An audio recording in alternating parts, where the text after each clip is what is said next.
Hey everybody, today we are going to check out a market town called Calne. It's spelled C-A-L-N-E, but from my research, Calne is the local pronunciation, so join me and let's head on to Calne.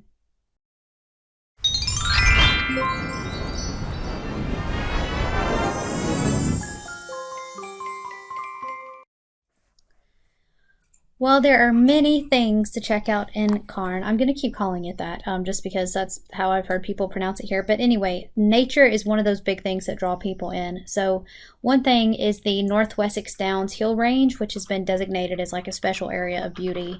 But there's so many beautiful green rolling hills here. So nature is just really part of the big draw. There are other wonderful things I'm going to share as well, but the natural elements in Calne are really, really special.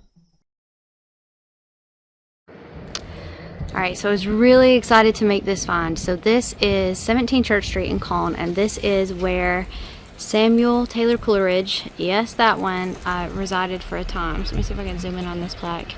The poet lived here from 1814 to 1816 whilst writing his celebrated Biographia Literaria.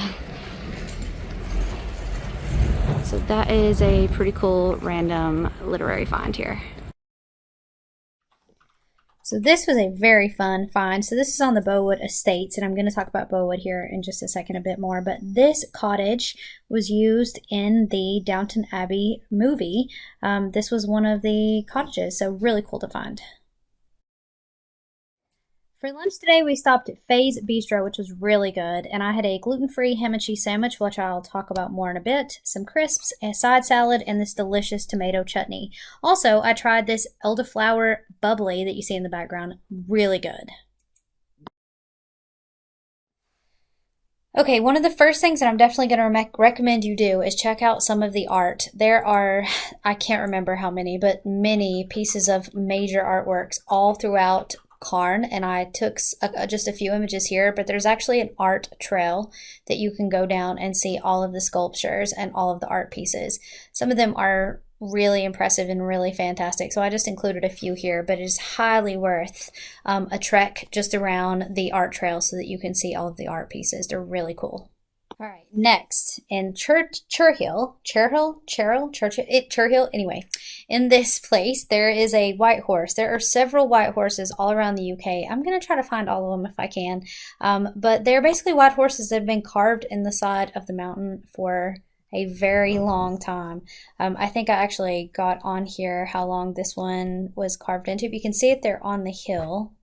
So 1780 looks like when this one was carved in. So I tried to get as much detail here as I could.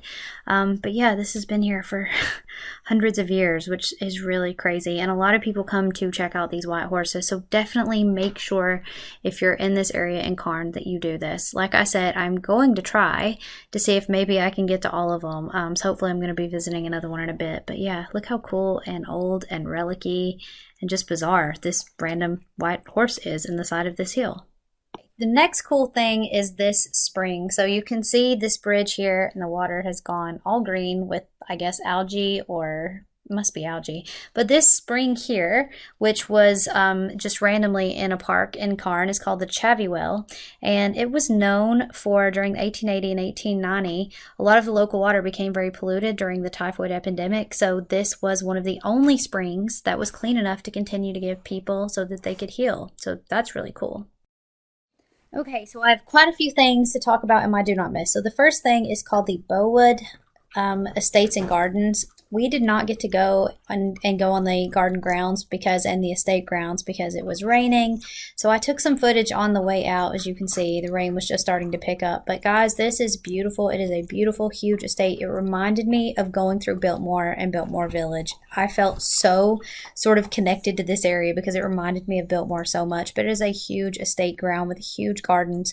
We are definitely going to make a separate trip, probably when it warms up again, to come up here and spend some time because it is just a really beautiful property, and you can just tell that it's really special. Like I said, we didn't get a chance to actually walk on onto the gardens and the estates, but you can just feel like how much nature is here and how you just really feel immersed. So definitely do that. Check that out. I think it will be worth it. All right, my next do not miss is the Heritage Trail at the Heritage Center in Calne. So we did not do the official trail, but I got some sites here to show you. So just some of the things that you will see if you do the Heritage Trail. It is so beautiful on the high street and in the downtown area because this is a market town. There's so much to see. There's little Gigi doing her little stroll. But we did take in some of the sites that I think you would see on the Heritage Trail. We really want to recommend it because it will take you through some of these older streets and back streets to see some of these older properties. And I'm just going to do a couple of quick scans here to show you, like this, for example. Look at this alleyway. I mean, it literally looks like it's from another time. Absolutely beautiful. And the final thing are the churches. There are so many amazing, gorgeous churches in this area. So I definitely wanted to show you some of those and highlight some of the architecture. I think this is a castle. We only got to see the back of it, but again, I'm sure the Heritage Trail that we didn't get to go on would have told us all about this. But shooting back to some other of the churches, well, that is the clock tower that's in town, and it is just so stunningly beautiful. Here is the public library. I wanted to make sure to get that because look at this building. It is absolutely incredible. The architecture here is just mind-blowing. But to get back to some of these churches, it's called St. Mary's. I'm pretty sure it's called St. Mary's. So this church dates back to the 12th century, which is totally insane to me. I'm sure it's been, restored and parts of it have been added on to because you can see a different color there, the brick. But that is when this church dates back to. And some of these tombstones, you can just tell have been here for a very, very, very long time. But I wanted to get various angles of this because this church was incredible and standing sort of in its majesty was honestly very awe-inspiring. So if you come here, make sure you swing by this. Look at this door.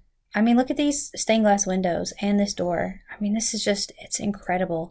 It literally feels like something out of a story. So make sure you check this out. It's beautiful. And finally, the last thing, back to my ham sandwich. This is called Wiltshire ham, and the traditional Wiltshire cure method was born here, and it is a particular method of curing meat. So I wanted to try that ham, and it is really nice. So give it a try.